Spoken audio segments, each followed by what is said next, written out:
Hello there, Sagittarius sign. Welcome to your monthly reading. So this reading is for the month of October for Sagittarius people, Sun, Moon, Rising, Venus. Okay, so this is your love reading for the month of October. Sagittarius, hindi lahat ng Sagittarius maka-resonate sa reading na to. So takes what resonates and leave the rest. Cross-watchers, pwedeng kayo to at hindi sila Sagittarius sign. Okay, so Sagittarius, kahit if hindi ka naka-resonate sa reading na to, please to check your other placement, your Sun, your Moon, your Rising, and your Venus sign. Dahil pwedeng doon kayo maka-resonate. If kahit naka-resonate kayo sa reading na to, please do check your other placement. Dahil pwedeng makonect doon yung reading niyo. However, naka-resonate pa din kayo. So, Sagittarius, ano ang kailangan nyo malaman this month of October? So, let's see first what is happening right now.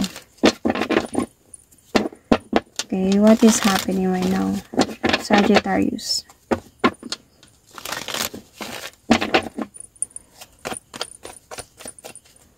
What is happening right now? Sagittarius. Sun, Moon, Rising, Venus.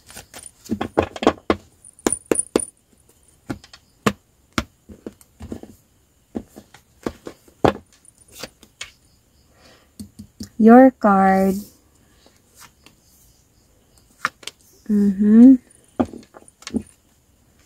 Oh. Sa ngayon, Sagittarius, may pagbabalikan na nangyayari ngayon. And it's in your favor. Okay? I think nagmamahal ka this time again. Accepting person in your life again. Your person. And nagkakaroon, parang feeling ko, itong situation ninyo ngayon is guided by the universe. Tadhana to na magkaayos kayo ulit. Parang ganun. So, nagkabalikan talaga kayo. This person move forward towards with you. Pero minsan na kayong hindi nag-usap. Kaya nga, minsan nga naghiwalay, kaya nga nagkabalikan kayo. Because of nagkaroon ng other person yung person mo. Okay, nagkaroon siya ng other dito, pero nagkaroon din siya ng realization about yung relasyon na nagkaroon siya is hindi ganon ka-same as how you are, how your relationship is, or yung pagsasama ninyo. Kaya, hinahanap-hanap ka pa din niya. Nagkaroon kasi siya ng mabigat na problema recently. So, let's see about that. Anong nangyari?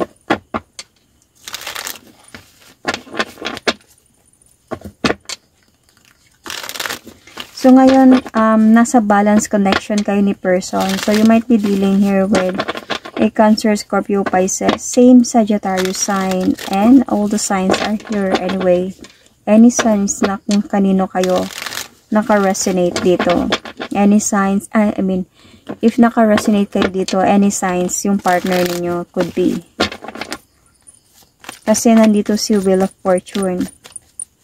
This is the soulmate card.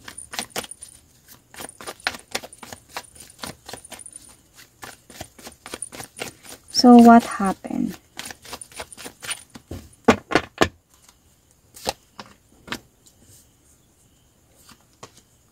Na-end yung cycle ninyo before, Sagittarius. Nagkaroon ng changes sa relationship ninyo. This person moved forward towards somebody else and decided to move forward towards there. Decided to choose that person. And parang para sa'yo, sobrang naging unfair ang sitwasyon, kaya nag-move on ka dito.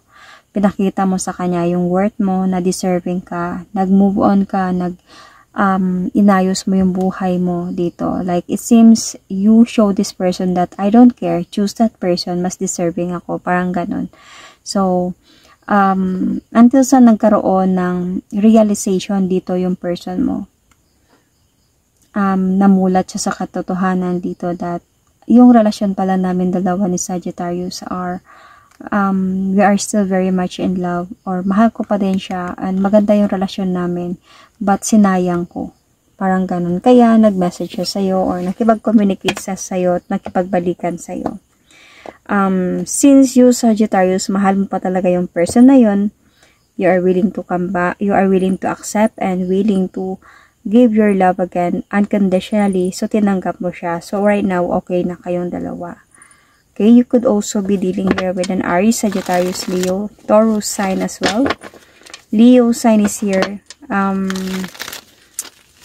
Aquarius sign is here. Yun. So, what is your person's feeling towards you?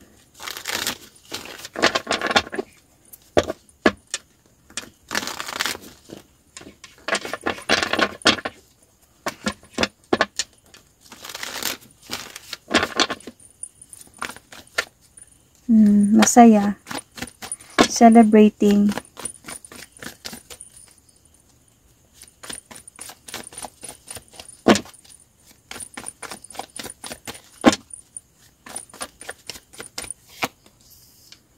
Willing siya talaga mag-offer sa'yo this time ng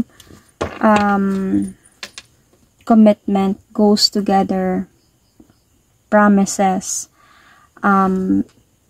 loyalty, sincerity. And wanted na talaga na ayusin na mga dapat ayusin sa inyong dalawa. To explain to you everything, mga nangyayari para maniwala ka sa kanya. And, of course, pagmamahal. Nagmamahalan kayo ulit ngayon. Mahal ka niya. Totoo to, mahal ka niya. And ito yung nararamdaman niya sa'yo. Kasi, dati, yung recently na umalis siya, hindi niya naman ginusto yun. Parang umalis lang siya because para wala na lang gulo, para kumalma ang sitwasyon. Okay, isa na kasi dito parang, na kasi, hindi na na-appreciate yung mga nangyayari, medyo cold na, medyo empty na, kaya nagkaroon talaga ng decision of separation kasi medyo confused na. Pero yun nga, nagkaroon ng realization, spiritual awakening sa person mo that ikaw talaga yung mahal niya, kaya bumalik siya sa'yo this time. And to prove you that this is true and to prove you that yung pinapakita niya talaga sa'yo is really, talaga na talaga dito. Parang, hindi na niya gagawin yung mga nangyari sa inyo before. Very genuine na yung pinapakita niya dito sa'yo. Siguro takot din siya sa karma. Siguro na karma siya nung time na kasama niya yung babae or lalaki na nag-cheat kasi siya sa iyo eh. Nagkaroon siya ng pero bumigat nga yung problema niya doon. So, nakaramdam siguro siya noon na nakarma siya. Kaya ayaw niya na mangyari yon. At saka, naramdaman niya din na mahal ka talaga niya. So, ano yung feeling mo this time sa relasyon ninyong dalawa?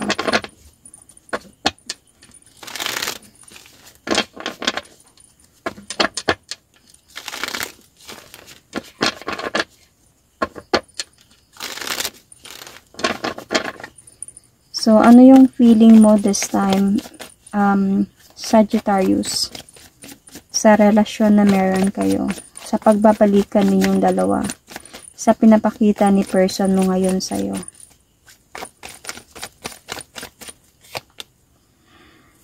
Takot.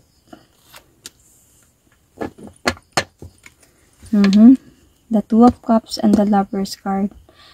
Pareho kayong nagmamahal pa rin. Ito yung mga nararamdaman ninyo. Mahal nyo pa din talaga yung isa't isa. You felt that and you still feeling that right now. Moving forward, naramdaman mo to pero may takot sa'yo. However, dahil sa mga nangyari, merong fear sa'yo dito. Okay? This time parang Sagittarius, nakafocus ka talaga sa relasyon ninyo. You are observing this time sa konting galaw, konting anuman, away. Kasi nakafocus ka talaga sa relasyon ninyo na hindi na mauulit yung mga nangyari before kasi may takot na sa'yo dito na maulit pa yun. So, you also need justice. So, ngayon nagbabalikan kayong dalawa, nagkakaroon kayo ng new beginning, pero the pain is still there, hindi naman nawala yun. So, actually, Sagittarius, your person needs to understand this if ikaw yung nasa sitwasyon na to. Kailangan niya intindihin yon at kailangan niya dahan-dahanin to para mabalik sa dati yung pagmamahalan talaga ninyo. Kasi nandyan lang naman yung pagmamahal, yung happiness ninyo, yung trust especially. Kasi nawala na sa'yo yung trust. So, kailangan intindihin niya to at kailangan i-prove niya talaga sa'yo, ipakita niya yung effort niya sa'yo na hindi na mangyayari yung mga nangyari before kasi may takot na sa'yo dito. So, ano nangyari? What will going to happen this month of October? Anong mangyayari this month of October?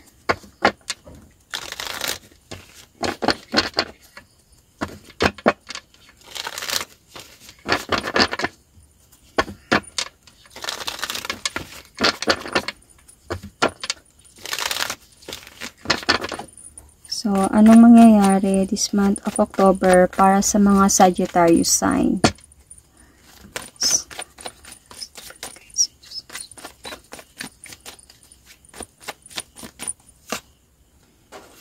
Taking the leap of faith. Okay? This is you, Sagittarius. You are taking the leap of faith talaga towards this relationship. Bahala na kung nung mangyari, paglaban ko to. Kasi mahal ko. Kahit nagkaroon ako ng experience dito na niloko ako ng taong ito, kailangan ko pa rin talaga na maging matatag dito. Pero hindi na ako magiging katulad ng dati. Kailangan ko din isipin yung sarili ko this time. So, parang ganito yung mangyayari this month of October. Okay? Medyo a bit of nagtatalo kayo ng person na to, nagkakaroon kayo ng arguments, pero yung person mo kasi willing na, feeling ko sa person mo dito, naintindihan niya kanya.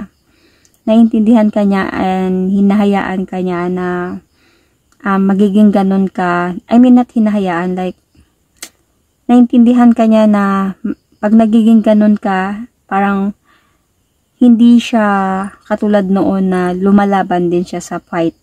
Parang kinakalma niya yung sitwasyon kasi naintindihan niya yung mga nangyari sa'yo.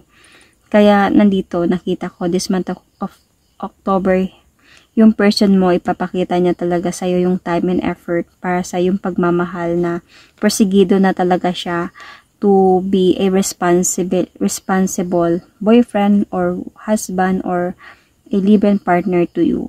Okay? This person really wanted to offer you a rebirth. Ayaw niya na nang mapunta pa talaga kayo sa ending. Kasi sobrang na-stress siya that time. Kaya willing talaga siya dito sa'yo na makipag-ayos, mag-offer na new beginning. Ayaw niya na yung mga nangyari sa inyo. Kaya every time na nag-aaway kayo, siguro binabalik mo yung mga nangyari sa inyo. Binabalik mo somehow. Naiintindihan ka na lang niya. Pinapatunayan niya na sa'yo na wala na talaga yon. Kaya this month of October, though you are someone na trying to be happy, trying to be confident sa sitwasyon, trying to show this person na hindi ka na katulad noon, but you are willing to take the leap of faith na ipaglaban pa din tong relasyon na to. So, let's see more for the outcome of this.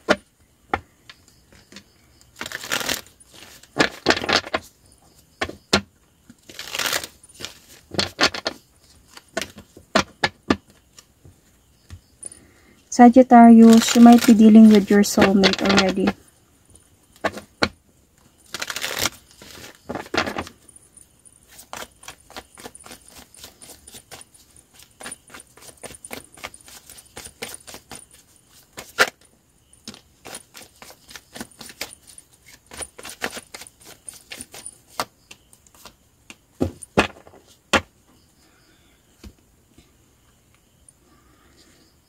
Sagittarius, kailangan mo talagang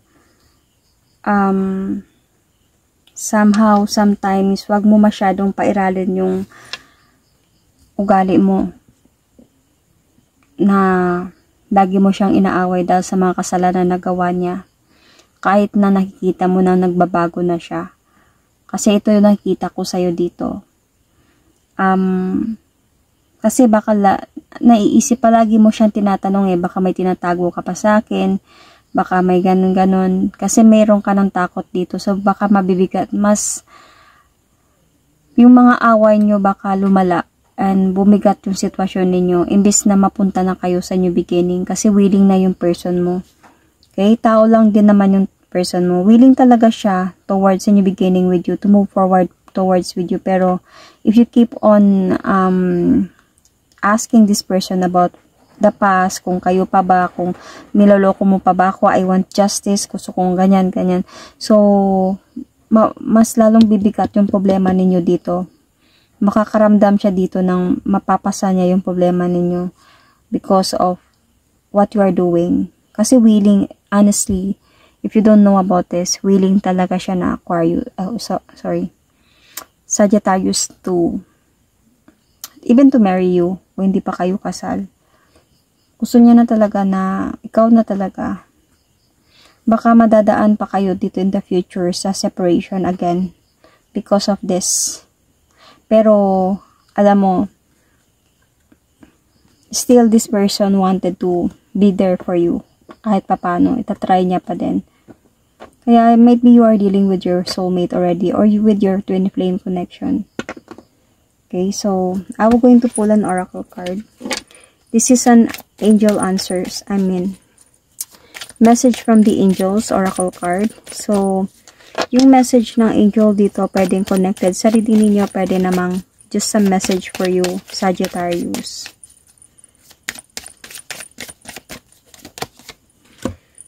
From Angel Shanti, I am the angel of peace. Peace be with you, Sagittarius. I bring a new tranquility and a smoother road ahead. So, dito pa lang sa peace, you need to have a peaceful relationship. Itapon mo na yung dapat itapon sa relasyon ninyo, and you need to start another chapter of your relationship, or you need to build another empire without that past memories. Kasi if you're going to build a new empire this time, you are building this time So, if you're still going to bring that memory, bad memories, negative memories, into your new castle, wala din mangyayari sa new empire ninyo. Masisira at masisira, mabubulok at mabubulok. To kasi dinala mo yung negative sa bagong you get it? Dapat, biniburn na yon. Okay? It's all need na kailangan ng support mo din dito. Okay? Because your person is doing that. Nakikita ko sa kanya dito habang binabalik-balik mo sa kanya, kaya nga nag-aaway kayo paminsan, kahit nagkabalikan na kayo. This will be in the near future. Intindi ka niya kasi nga kasalanan niya, pero if lagi mo tong binabalik sa kanya, wala din mangyayari sa inyo dito. Okay, so that is my reading for you. Thank you and God bless.